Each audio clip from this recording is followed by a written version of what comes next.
Broadcasting from the business capital of the world, this is the Podcast Business News Network. Well, this comes as a surprise for some of us, but we're all getting older. It's hard to sometimes embrace it, but it is the truth. And that being said, I want to share with you a wonderful center in New Mexico. And it's a campus that supports assisted living programs and so much more for those who are getting older. We're going to learn all about this place known as the Center for Ageless Living. The woman that is part of that and joins us today, Suzette Lindemuth, is on the program. Suzette, how you doing today? I'm doing great. Thanks for having me. Wonderful to have you here, and just a great center that's been set up. What part of New Mexico are you located in? So we are located just south of Albuquerque, about 30 miles. We're in a pretty rural area called Los Lunas. The county is Valencia County, and we're a strong rural agricultural community, I would say. So I've talked a little bit about this center. Give us some more details. Take us, how many beds are in the center? What are some of the amenities within? Sure. So the Center for Ageless Living is actually a 6-acre community. We have 3 15-bed assisted living facilities on the campus. And then the campus also has the Garden Gate Day Spa and Salon and the Greenhouse Bistro and Bakery. And those are separate entities on the campus, but serve the people that live here on the campus. We also have our apartments. So we have 5 independent living apartments for seniors who just need some supportive services. But again, it's nice to have some retail amenities that everybody can access, including our employees and families. So it makes it a warm and friendly environment. We're very committed to aging well. We look at bringing in community resources when we can, helping our families, not just with their loved ones, but even with their own journey on aging. You had me a bakery. Just wow. Amazing. I mean, I'm getting visuals of, I would be living in the bakery. That would be me. I want to know, as our population ages, what are some of the challenges that you're seeing now, maybe versus you might have heard of maybe 10, 15-ish or more years ago? What's going on now? Well, I've been in the industry 38 years, so I've seen a lot of trends that give some pause and some concern as we are aging in a different environment that we were even before COVID, before some of the real estate impacts of the stock market and finances in terms of funding for assisted living. So there's been a lot of changes in the industry. I am hopeful that we'll continue to see some positive changes about how to support individuals, but there is some concern. Obviously, the cost of assisted living and long-term care has gotten to be almost out of the range for the normal person. I think we struggle here at the center. We do have a nonprofit on the campus, so we're looking at how to expand some support for individuals who are low income.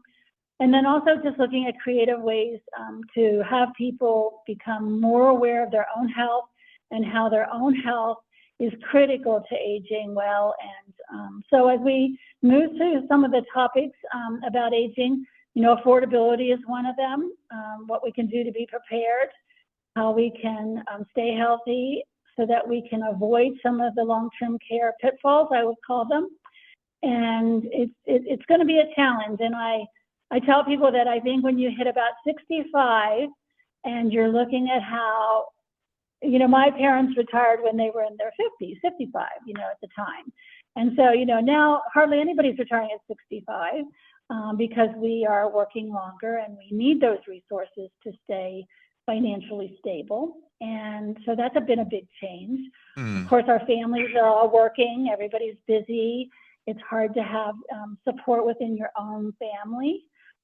So this creation of a community to support that, I think, is going to be a trend we're going to see as the aging population grows. You've been working with the care of and the connection of those older folks for many years. It's been said that we need a purpose. As somebody ages, do you find that it's actually maybe a better thing that we're working later in life where we're just not, hey, I'm just giving up, I'm retiring. Nothing wrong with that, by the way. I don't even I don't even say that word in my world. It's just I don't see that happening anytime soon. But do you think it's not such a bad thing that people aren't retiring, um, where it keeps them sharp and keeps them plugged into society? Well, I think retirement an odd word. You know, it sort of means, retire, like you're tired. Like we are tired. Some of us are tired. You know what? I And never so, thought of it in that regard. Wow. I mean, yeah, we do get that we're tired, but I don't think being tired is the end of your life. I mean, and I do agree that staying active and involved in a profession or a passion is really what keeps us healthy and aging and well and staying young at heart and making new friends and joining new communities. And, the sort of that saying, it's important to learn something new every day. Hmm. So I don't hear the term retirement used very often anymore, I think, for those reasons. But I do think that there is a time in everyone's life where there's a little bit of a reflection on what your goals are, where your passions are still lying.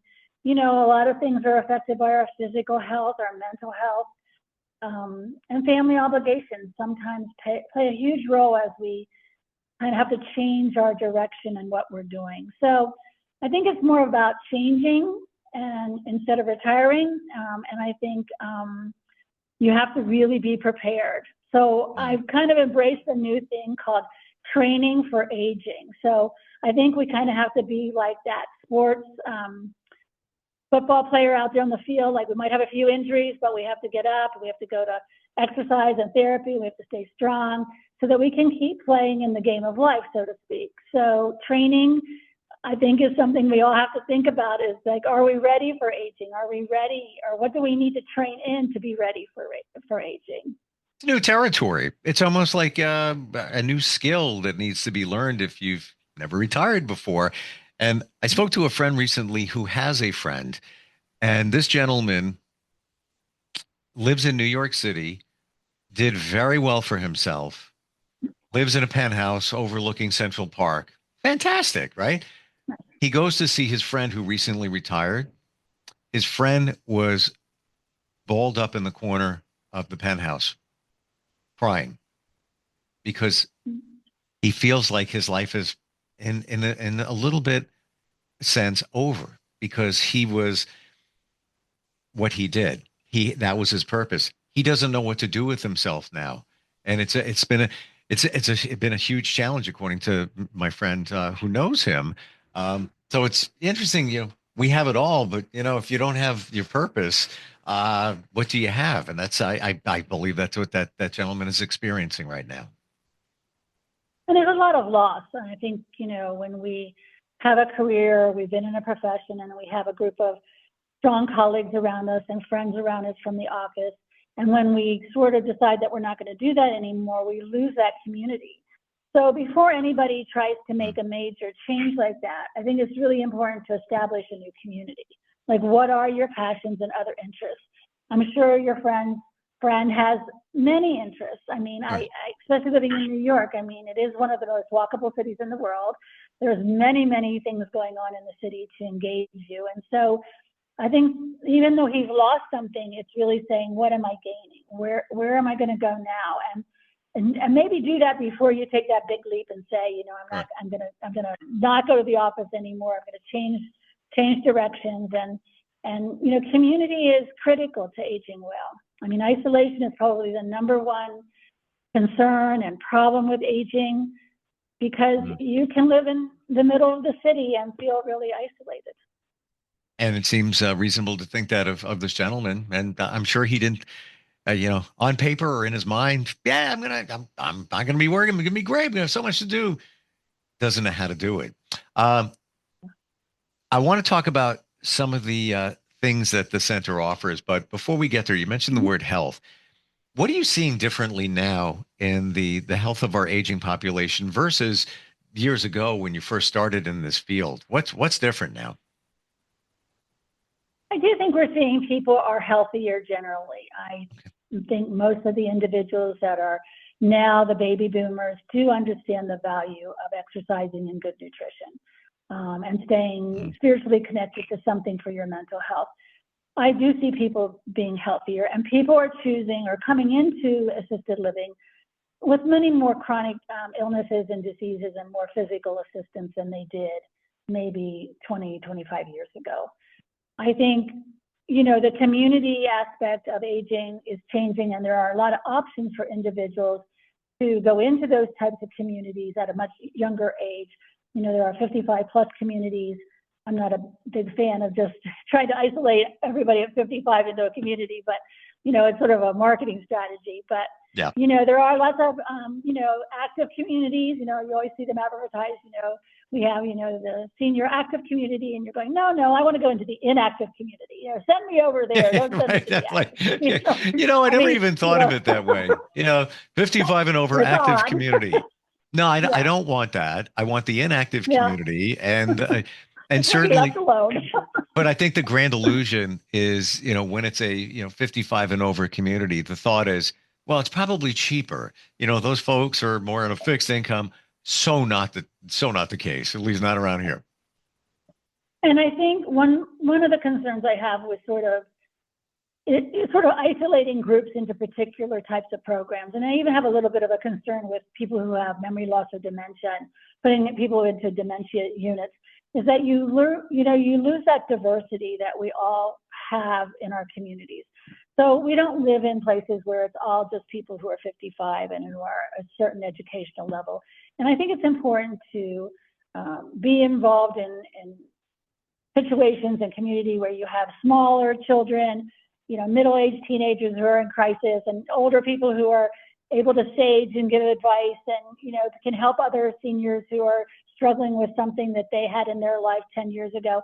So I love that diversity, and I think the Center for Ageless Living has really been very committed to creating that type of program. So when we look at admitting anybody into our center, we don't look at a diagnosis. We really look at function and behavior. Is this something that somebody's coming into our program is going to benefit from the activities we have, from the Health and Wellness Center? I mean, we have a pool, we have yoga, we have Tai Chi, we have movement classes, arts and craft classes. And so can someone take advantage of those things? Even if they need a lot of assistance being involved in those activities, that's okay. But, we don't really try to segregate by diagnosis. How did this, Suzette, begin for you? Your life's work is helping the aging population. Where did this all begin for you? Well, I grew up in Pennsylvania, and I was very fortunate to grow up in a small town where we had a Masonic village, that was owned and run by the Masons. And I worked there when I was 16, and I also worked there when I was 17. And so I started very young, working in senior programs, helping people. I saw that the Masons had, again, a wonderful way of building community. And the Masons in themselves, have their own, I'm not going to say secret community because we don't say that anymore, but they do have a strong community bond. And social organizations are great for that. And I felt very privileged to be able to work in the nursing home at that center. But they also had a big farm. They had a farmer's market. They had orchards. They grew their own beef or steaks. And that program continues even to this day. And actually, my mother is actually in the Masonic Village in Elizabethtown. And I applaud them every day for the great care that they give my mom. So that kind of started me on this mission, and I became a licensed recreation therapist, and that was my formal training and management in the development of programs. So I'd say I'm a good programmer from that educational experience. When I moved to New Mexico, things were really changing in the world of assisted living. I mean, it wasn't called that. It was called residential shelter care homes, which we really fought to change the name of that because it's kind of a derogatory term in some ways. And as the industry has changed over the years, I've been very involved in legislation and regulatory issues, trying to improve things in the industry so that we have options for our elders, and just really grew this passion about trying to create alternatives to nursing homes, which is really the goal with assisted living and community-based programs. And then I read a book called The Fountain of Age by Betty Friedan, which really opened my eyes to this whole concept of community. And Betty Friedan is a wonderful researcher. She talked a lot about her mother, who lived in Phoenix in a Sunrise, assisted living type of program, but she lived on like the 11th floor of the huge facility, and she felt isolated there. She didn't feel connected to that community. And there was a whole lot of discussion about why that it could occur or how that could occur, and how to not have that be part of the overall agenda for aging services, that it was better to be a little smaller, to be more community-based, to be able to bring others into the community to support aging services. And I really embraced that and started to build all the amenities that are now here at the Center for Ageless Living. And there are many, which we'll get to in future podcasts. What got you to New Mexico? Well, of course, it was the love of my life. I was living in Colorado, and I met my future husband when I was actually traveling in Mexico, and he wanted to move to Albuquerque. And so I decided that was I was changing my career. I used to work in corrections, and so I worked in the local county facility there and had a wonderful career there for 6 years, and then decided that in terms of my long-term health, that being in the correctional system was probably not, a good decision. So it was nice to go into a more therapeutic setting, working for St. Joseph Hospital and our Memorial Hospital system, and that's where I saw this really need for alternatives for nursing homes for elders. Wow. I've heard so many great things about Albuquerque and the area there. One word or up to 3 words that describe that for you. Well, it is the land of enchantment. So All right, enchantment. I guess enchantment is really a good word to describe New Mexico. One of the things I love about New Mexico is the diversity of the culture here. We have a lot of Indian pueblos. We have a lot of Hispanics. We have a lot of people from Mexico, Spain. So culturally, it is a very diverse area to live in, and I really love that about it. I also love the weather. I grew up on the East Coast, and I do not like damp, cold weather, and I was very happy to be in a drier, more mild climate environment. So I do miss the growing season here. We don't have much of a growing season, and it is hard to grow things here, although we have our own organic gardens here at the center. We do grow a lot of our own produce here. We have about over 350 different types of plants on the campus that we use in our restaurant, and obviously have it used in treatments as well. So we're very fortunate to be able to have fruit trees and an orchard. We recycle all of our water here. We have our own treatment plant and our community water system. So we're very sustainable. We're very sensitive to the environment in which we live in. We work very hard at trying to preserve that. And it is, again, part of the mission of the center to be a good steward of our environment. Thank you for sharing that, because some might have a look at, Albuquerque, a facility like you have there that, it's very quaint. It's very isolated. You have a water treatment plant. You're recycling water. You're doing, some amazing things, to enhance our planet. Wow. I would have never guessed that. That's fantastic. And growing your own organics. My gosh. You guys got it going on over there. By the way, you mentioned cold and damp. I'm in New York, Long Island specifically. We're surrounded by water. It's cold and damp today. Yeah. I have vivid memories of cold winters in Pennsylvania. I bet. So I don't miss those. I do miss my family who still live in the Pennsylvania area. And we love it. I love to travel. My partner and I, Bob Simon, we travel a lot. I do a lot of research and looking at other spas and amenities in other communities. So I like to think of myself as creative enough to go someplace and embrace what they're doing and bring it back to the center and try to incorporate it into the either restaurant or the spa or our senior services. What's the best way to find out more about the center? Maybe your website? Yeah, so our website is nmagelessliving.com. You can also email me at Suzette@nmagelessliving.com. We're going to be holding a few of these discussions, and I'd love to hear the people that are listening, if they have questions or concerns or want to address something. I'm hoping we can really talk seriously about some of the issues that are facing all of us as we age, including, dying and hospice care and nutrition and health and the importance of beauty, inner beauty and outer beauty. All those things are important as we age. So much to talk about in the future. And I love, love, love the name Ageless Living. It just says so much. It's a number. It's what you, like you said, internalize the beauty within and out. I can't say any more about it. It's like ageless living. It's just a wonderful way to look at things.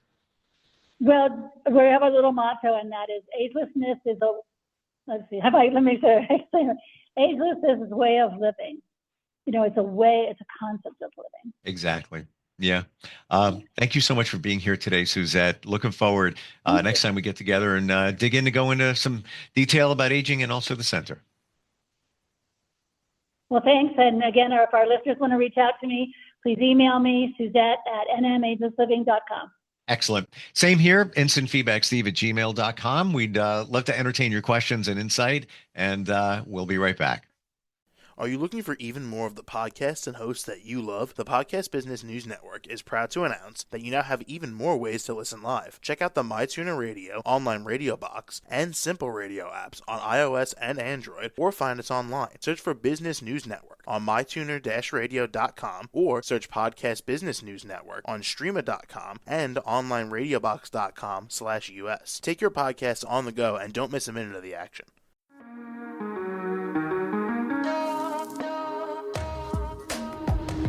Broadcasting from the business capital of the world, this is the Podcast Business News Network. For nearly 2,000 severely injured veterans, everyday life has become filled with barriers. Day-to-day simple tasks can become pretty daunting. I have to carry my chair up 2 flights of steps or have somebody do it for me. What scares me the most is just the falling.